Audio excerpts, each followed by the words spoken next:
A sense of futility permeated my role as Alex's wife, as the resonance of his demanding voice cut through the clatter of dishes like a sharp knife.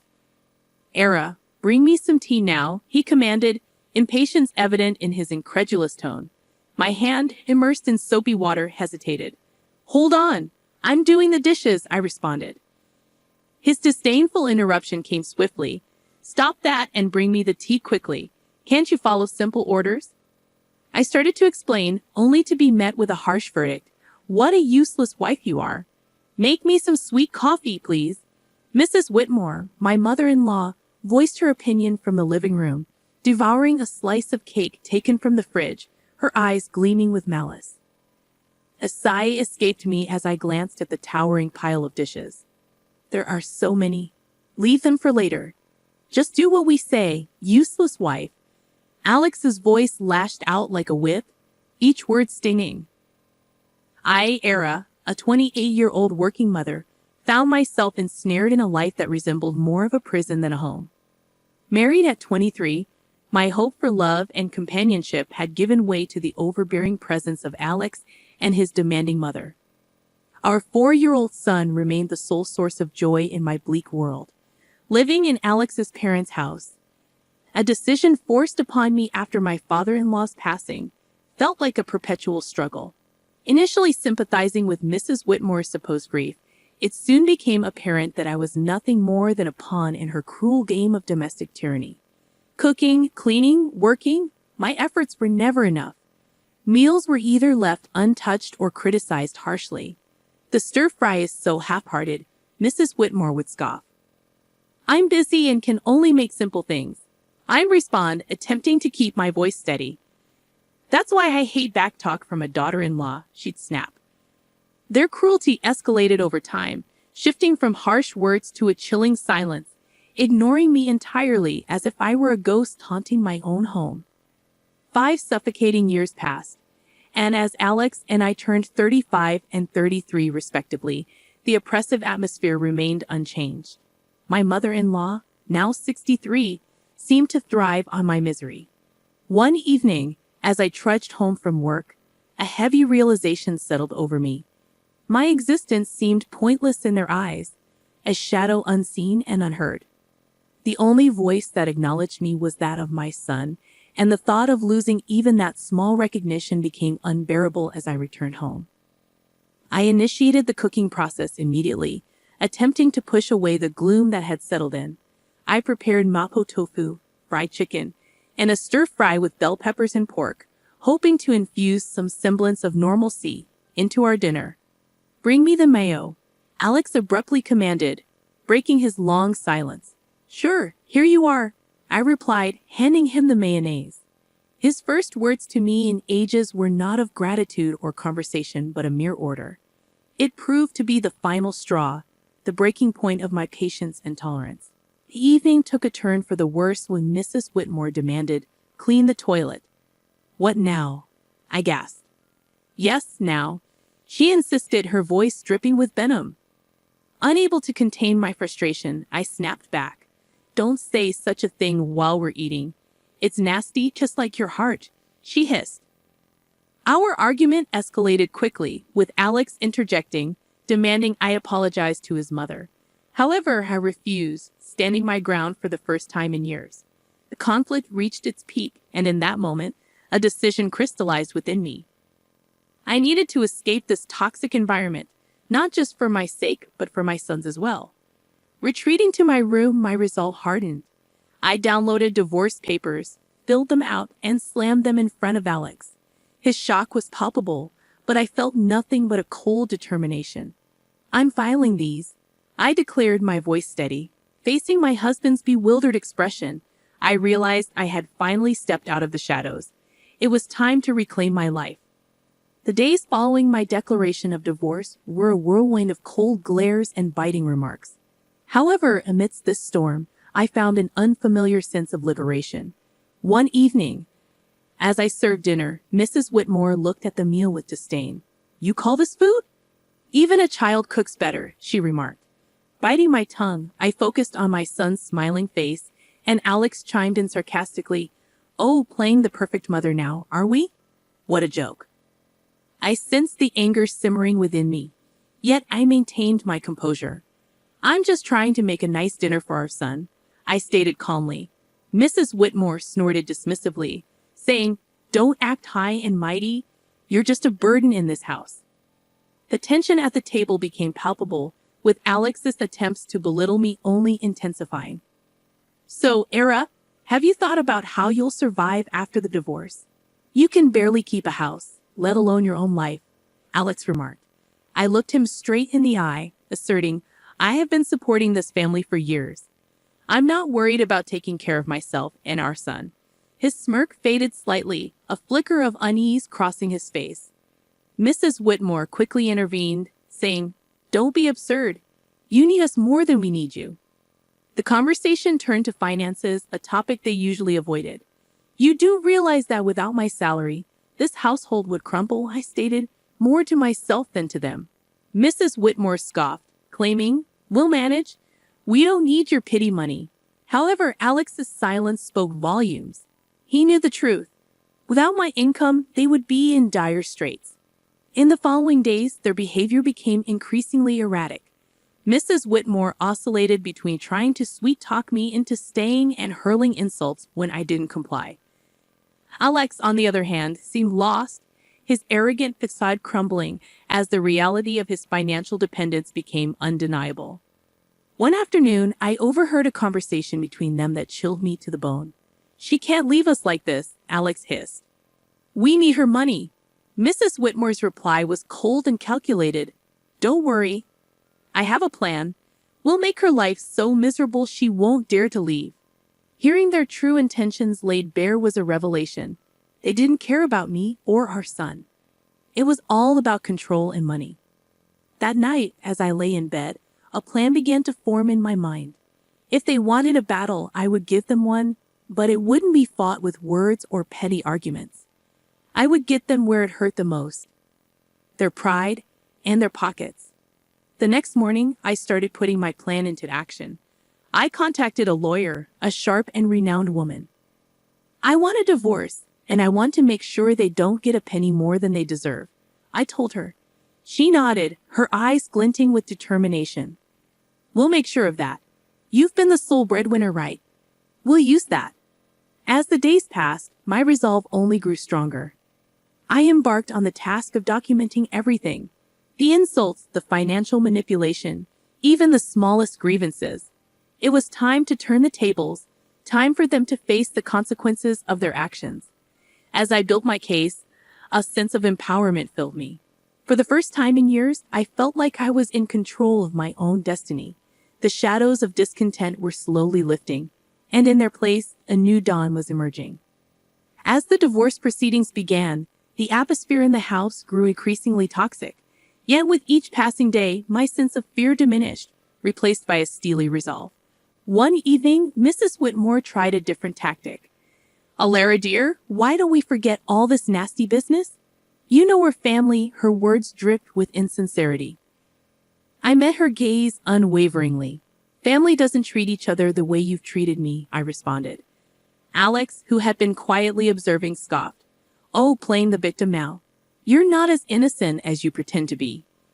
I felt a surge of anger but kept my voice calm. I'm not playing anything, Alex. I'm just no longer willing to be your scapegoat. The conversation turned, as it often did, to finances. You think you can just take our son and leave? How will you support him? Alex challenged. I smiled, a small, confident curve of my lips. I've been supporting this family for years. I think I can manage. Mrs. Whitmore's expression twisted into a sneer. You're nothing without us. You'll come crawling back. Their words no longer held power over me. I knew my worth, and I knew the truth. The next day, I met with my lawyer again. She laid out the strategy clearly. We'll expose their financial dependency on you. It will play a crucial role in the custody battle and the division of assets. I nodded, feeling a sense of vindication. The law was on my side, and I was ready to fight back. At home, the tension reached a boiling point. Mrs. Whitmore's attempts to undermine me became more desperate. You think you're so smart, she spat one evening. But you're just a cold-hearted woman abandoning your family. I looked her straight in the eyes. No, I'm a woman who's finally standing up for herself. I'm done, I declared. Alex jumped in, his voice laced with venom. You'll regret this. You can't survive without me. However, his threats fell on deaf ears. I was done being intimidated. As the days went by, my preparations for the court battle intensified. I gathered financial statements, recorded their abusive remarks, and collected evidence of their negligence. One afternoon, as I was organizing my documents, my son came to me. Mom, are we going to be okay? His voice was small, uncertain. I pulled him into a hug, feeling a surge of protectiveness. Yes, sweetheart, we're going to be just fine. We're leaving this place, and we're going to start a new, happy life. Just you and me. His arms tightened around me, and in that moment, I knew I was making the right decision. I was fighting not just for myself, but for my son's future. The day of the court hearing loomed closer, and with it, a sense of impending freedom. I was ready to face Alex and Mrs. Whitmore, ready to end their reign of control and emotional abuse. I was determined to reclaim my life and give my son the peace and happiness he deserved. It was time for justice, and I was determined to see it served. The day of the court hearing arrived, a day I had been anticipating with a mix of dread and determination. As I sat across from Alex and Mrs. Whitmore in the courtroom, I felt a sense of surrealism. This was the moment where everything would change. The proceedings began with a cold formality. Alex's lawyer portrayed him as a devoted husband and father struggling under the weight of false accusations. Mrs. Whitmore played the part of the grieving mother-in-law wronged by an ungrateful daughter-in-law. However, their performance was transparent, their lies brittle. When my turn came, I spoke clearly, my voice steady. I have been the sole provider for this family for years. My husband's employment and his mother's manipulation have been constant sources of strain.